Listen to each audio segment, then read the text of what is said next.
Look at your neighbor and say, did you know that the kingdom of God is within you? That's a heavy question, isn't it? Inside of us is the kingdom of God. That's amazing, isn't it?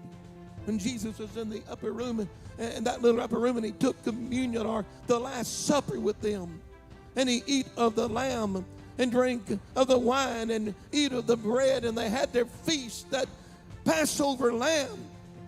He pushed back and he took the bread and he took the wine and he said, this is my body. All these years, fathers at their house and Jewish rabbis, they would take up that pouch with 3 pieces of matzah in it, and they'd reach in that center pouch and they'd pull out that piece of bread and say,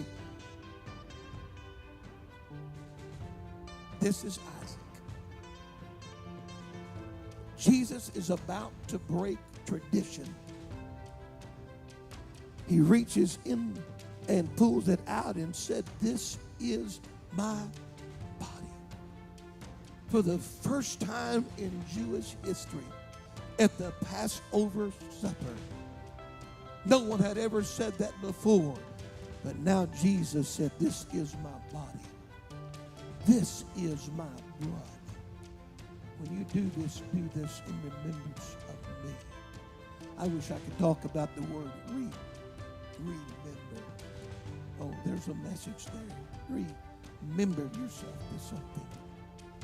He's saying, he said, but I'll not take of this again until I partake of it in the kingdom of God.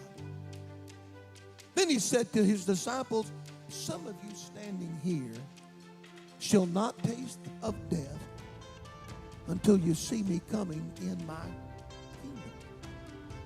How many of you know that all the disciples are dead? He said some of those men will be living when he came in his kingdom. What's about to happen? He said, I will pray the Father.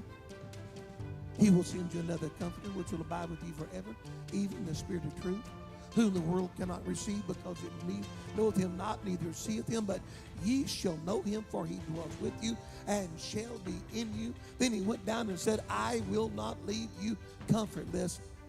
I will come to you.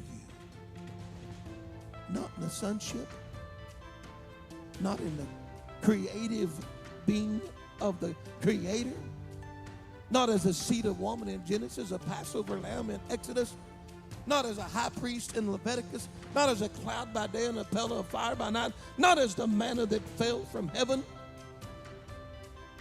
Matthew said he was a seed of woman. Mark said he was a son of God. Luke said he was a Savior.